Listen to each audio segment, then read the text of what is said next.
this mysterious guitar helped wake up the Beatles and Cream and brought Eric Clapton and George Harrison together. Year's 1968, weeks after George Harrison invited his close friend Eric Clapton to play on the Beatles' While My Guitar Gently Weeps, and just days before the two would record Cream's legendary Harrison-Clapton single Badge for Cream's final album. On a sunny morning in Los Angeles, Clapton and Harrison found themselves guitars in hand, writing, reflecting, and imagining the future. A future they both knew would rely on becoming singer-songwriters, as both the Beatles and Cream were quickly approaching their ends. George Harrison and his wife, Pattie Boyd, had flown in directly from the final sessions of the White Album in London on October 15, 1968, to Los Angeles, where George will stay for nearly a month, finishing an album he is producing for Jackie Lomax on the Beatles' newly launched Apple Records. George is also here to oversee American mixes and promotion on the forthcoming release of the Beatles' White Album, an album that has seen the Fab Four drift from one another for the very first time creatively. On the morning of October 19, 1968, Eric has just played Cream's second-to-last show at the LA Forum from the previous night. With another sold-out show that night, George and Eric are in very similar positions in their careers, both being lead guitarists in the two largest musical acts at the moment. They're both beginning to feel cramped by larger personalities in their groups.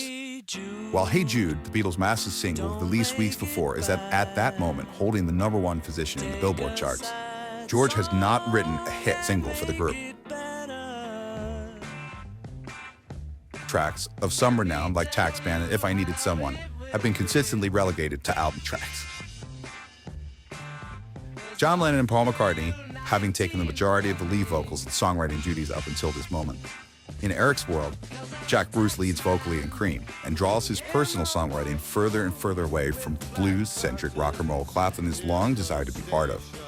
Both young men are wealthy, talented, and from working-class post-war UK backgrounds, and are now living the dream in Los Angeles and anywhere else they might go. But they are both at a critical creative crossroads of their careers and personal lives. Both young men aren't entirely sure about their ability to score a hit of their own stewardship. Their budding relationship is about to prove to one another that they are both, in fact, very capable of writing, singing, and producing singles that are worthy of frontrunner status, minus significant creative contribution from John, Paul, Ringo, Jack, and Ginger. In each other, they will find it easier to leave their groups behind, to carve out their own careers and fates. Much of that confidence and creative transformation begins to take place around their early writing and recording sessions, the earliest known session of which is captured in this photo taken October 19, 1968, featuring George Harrison playing a mysterious guitar as Eric looks on. This guitar will contribute to the success of their earliest writing collaborations, and specifically their first co-written collaboration that gives then Beatle George Harrison his first real hit single as a songwriter, and then member of Cream, Eric Clapton, his first real hit single as a solo singer and writer, precipitating a groundbreaking moment of artistic growth and confidence in the two men that will soon be a major contributing factor in the permanent breakup of both the Beatles and Cream, and a launching pad for George and Eric's storied solo careers. George and Eric's famous garden writing sessions in the US and later UK will continue to workshop songs from both writers, and it's during the writing sessions for Badge that George and Eric will develop a bridge for the Beatles' Here Comes the Sun, which George would go on to designate Son of Badge in his handwritten lyrics while recording the song for the Beatles' final album, Abbey Road, the following year. Like Badge, Here Comes the Sun will be written in multiple songwriting and workshopping sessions across two continents, including during the October-November 1968 Los Angeles trip, where Mal Evans would recall the two working on Badge prior to recording in Hollywood. It isn't hard to see why George would call the middle of Here Comes the Son of Badge, when one hears the nearly identical timing and melodic structure of the bridge of both songs in isolated guitar parts. George would finish up Here Comes the Sun at Eric's home outside of London, again on one of Eric's acoustic guitars, this time modulated with a capo at the 7th fret.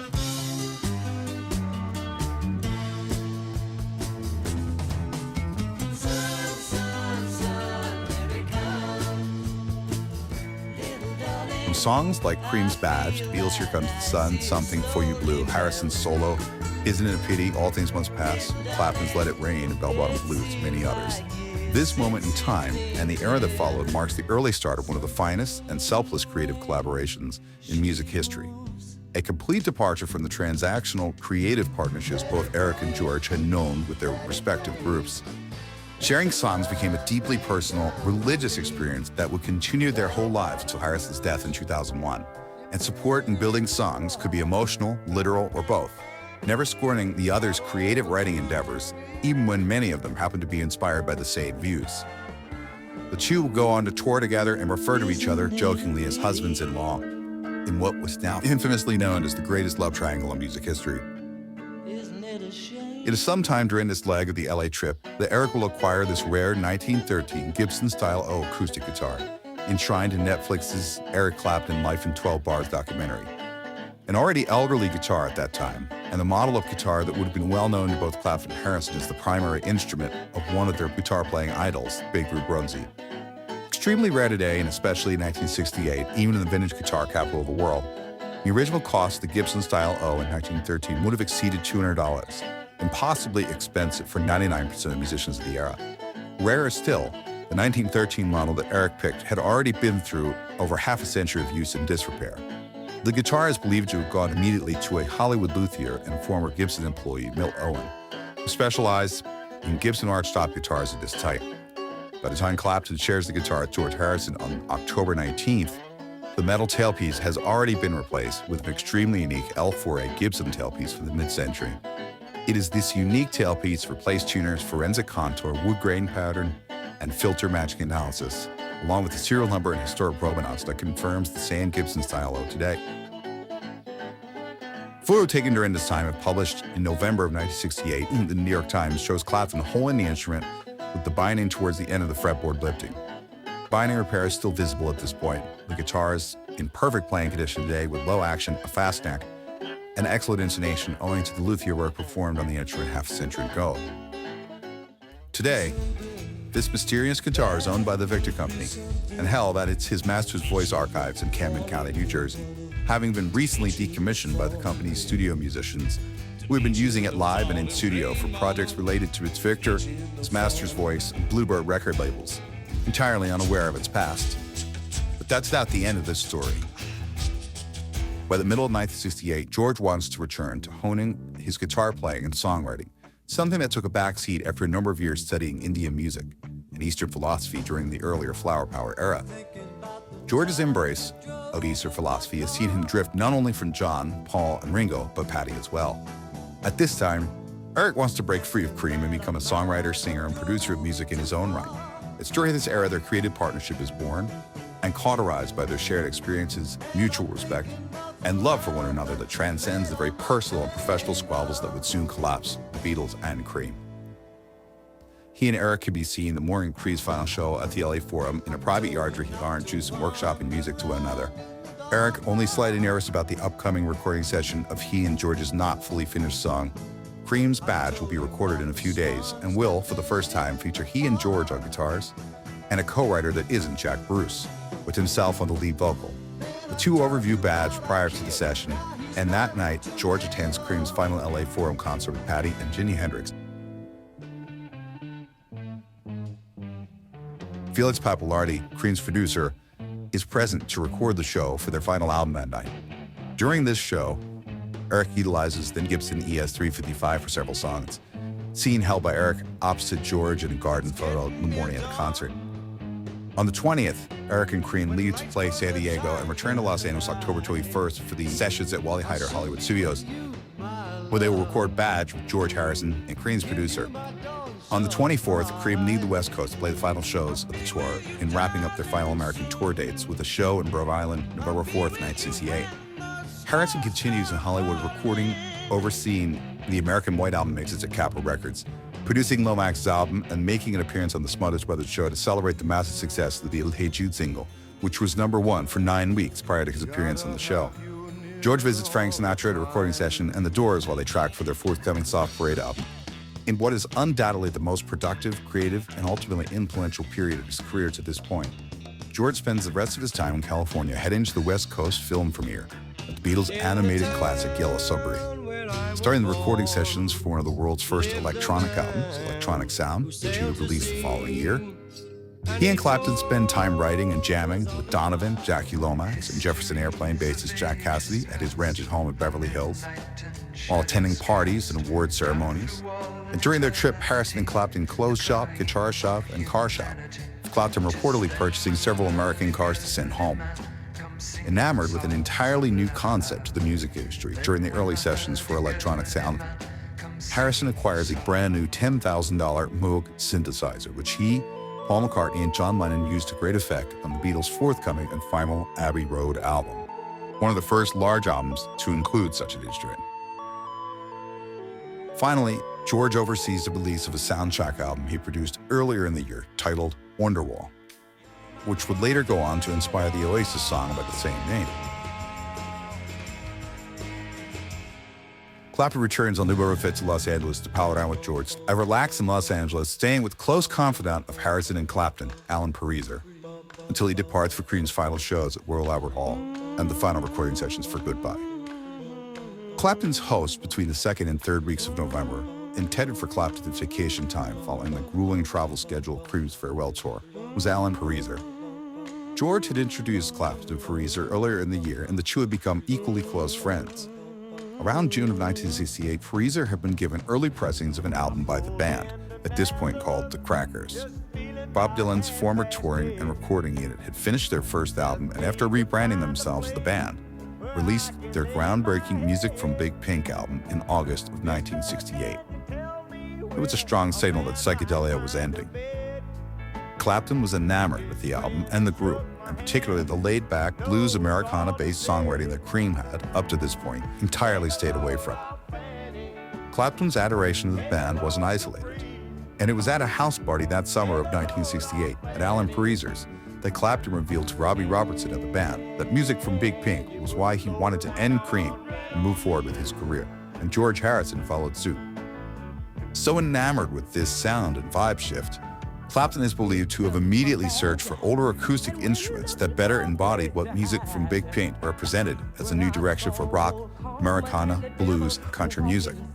For Clapton, the future was in the past, and nothing better represented that than the 1913 style of Gibson acoustic guitar, which in turn would serve to inspire Robbie Robertson when he acquired the same model and was photographed with his own in 1974 on the cover of Bob Dylan and the band's Basement Taste, and during the Last Waltz. Alan Pariser, a wealthy, well-connected originator and organizer of the world's first rock and roll pop music festival just the year before at the now legendary Monterey International Pop Festival, hours north of Los Angeles, was also known for his incredible Laurel Canyon mansion, a hangout for pretty much every rock and roll star there was at the time. And perhaps even more known to the in-crowd for being a major financier of marijuana and later cocaine operations that catered towards Hollywood's elite entertainment crowd. His wealth, which was originally familial, was then parlayed into ventures that coincided with his love of music and entertainment, with whom he formed close, lifelong friendships. A natural extension of his managerial skills, Alan soon was introduced to a new band by his friend Graham Parsons, whom were playing at the Palomino Club nearby.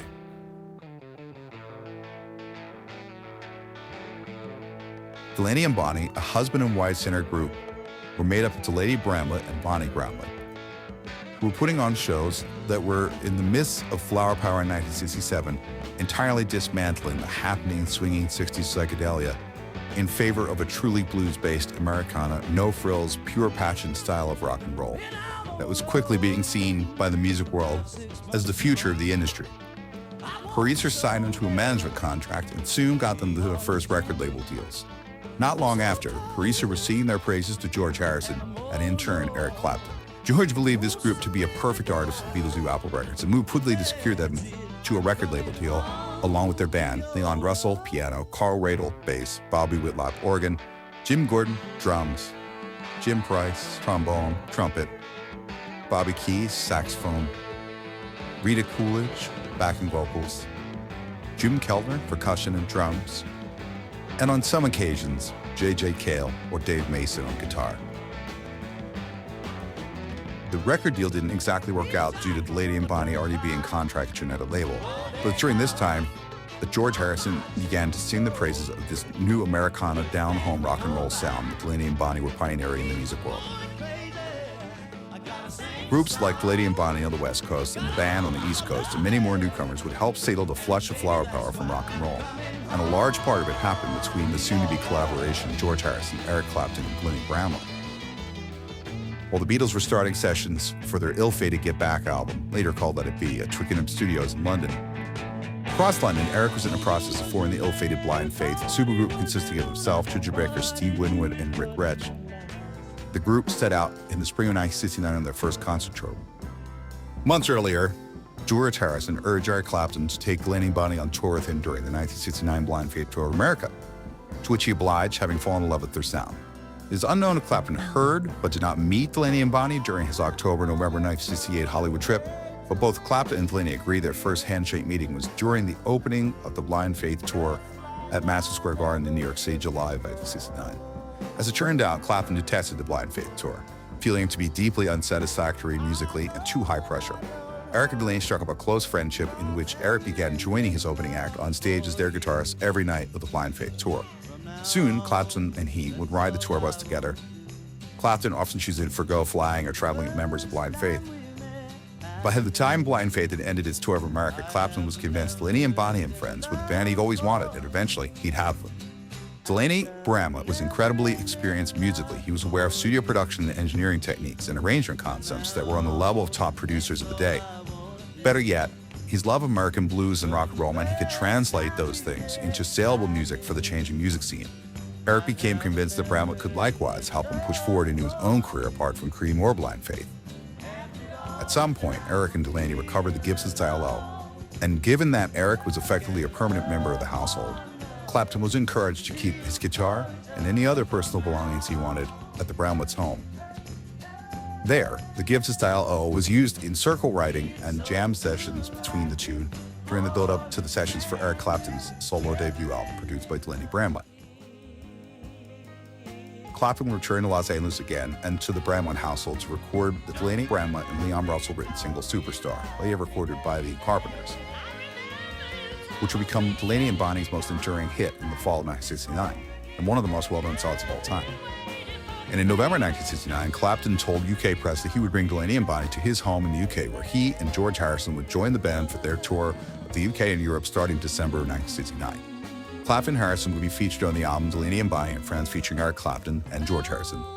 And during this tour, George Harrison would recall learning his slide guitar technique from Delaney Bramlett, who would also assist him in writing My Sweet Lord, George Harrison's slide guitar-laden first #1 hit, following a breakup with the Beatles.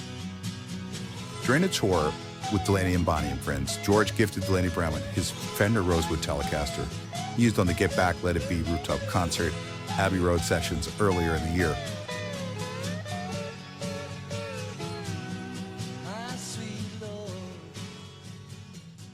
Towards the end of the tour, Clapton, Bramlett, and Harrison would join John Lennon's Plastic Ono Band, an appearance that would be released on John Lennon's Sometime in New York City album in 1972.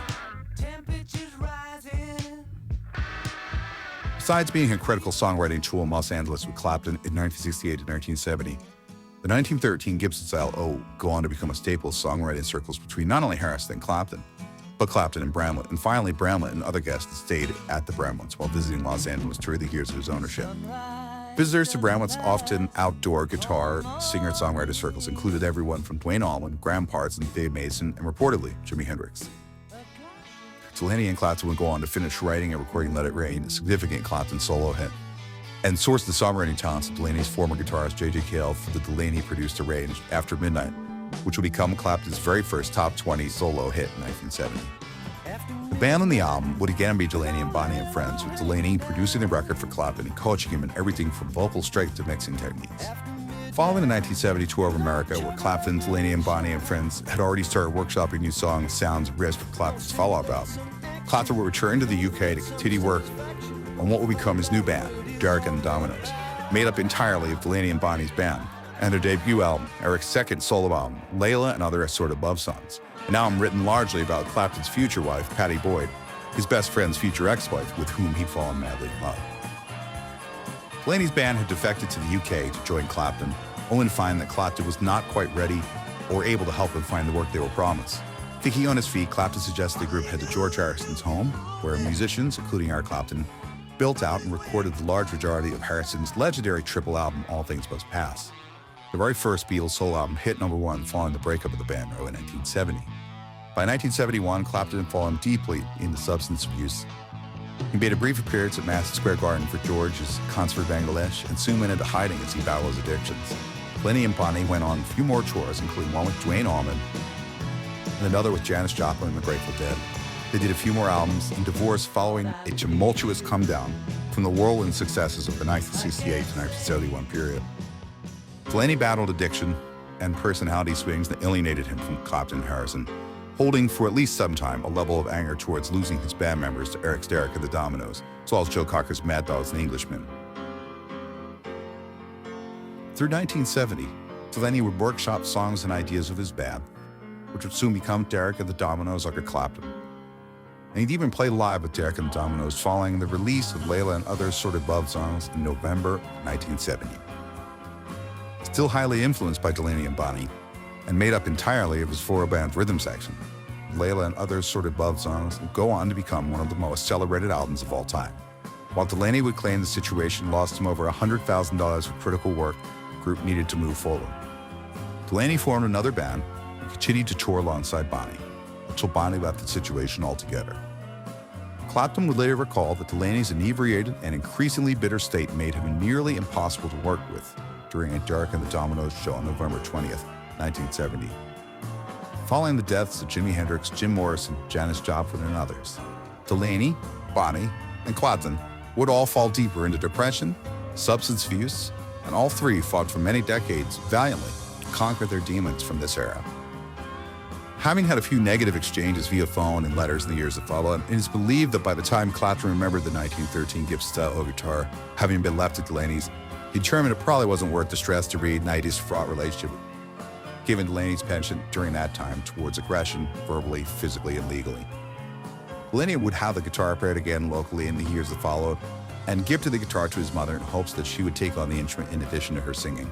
In the decades that followed, Delaney would go on to work towards his sobriety, guiding musicians in their careers, and doing recording sessions and shows towards the latter part of his life when he passed away suddenly in 2008 in Los Angeles. Sharing special instruments between creative partners was a ritual in Beatle and Clapton associated camps. Besides Clapton's Gibson Style-O that George Harrison is seen playing in the now famous Garden songwriting photo, George's J200 Gibson is used by Eric the same year. Meanwhile, Clapton gave his The Fool Gibson SG to Jackie Lomax, and Lucy, the famous Gibson Les Paul, to George Harrison a few months later. In turn, Clapton could be seen playing George's famous Rocky Fender Stratocaster on tour with Delaney and Bonnie in 1969 and 1970, with Delaney playing George's rooftop Abbey Road Fender Rosewood Telecaster, which George Gibson at the start of the tour. Delaney can be seen playing Eric's Gibson Firebird during the Derek and the Dominoes era later in 1970, when he guested with the group made up of his former band at the end of the year. When Clapton seeded the Harrison-Clapton Gibson Style-O, nicknamed Patty, around 1970, Delaney would reportedly share the guitar with his own circle of famous guitar players from 1970 until his passing, like he did with George's Telecaster, which Delaney would lend to Jerry Garcia and Duane Allman. Allman returning the favor with his own Fender Stratocaster gifted to Delaney shortly before his passing in 1971. Other guitars in their circle include the Duane Allman, Delaney Bramlett, Gibson Les Paul Jr., and the Clapton to Delaney National Resonator model featured alongside the 1913 Gibson Style-O Acoustic in these 1990s photos taken at Delaney's collection. During a Vintage Guitar Magazine interview in March 1996, Delaney mentions in his photograph with the 1913 Gibson Style-O, Delaney mentions the instrument as something Eric and he found during a tour in the trash can. This memory in this timeline in 1970, however, are inaccurate. During the 1990s, Delaney had been diagnosed with some level of memory loss due to his previous substance abuse.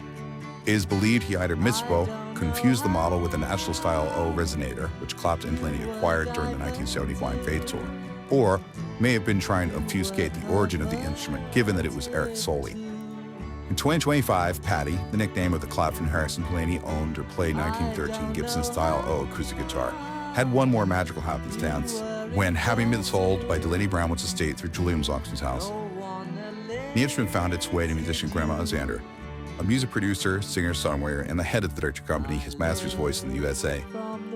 Known also as Victor Records Group, the namesake of the very record label that signed Big Bill Broonzy, the guitarist who made the stylo Gibson model famous and inspired Eric, George, and Delaney to a career of music with his groundbreaking guitar playing.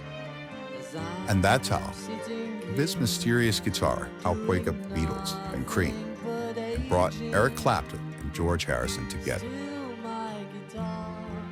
Gently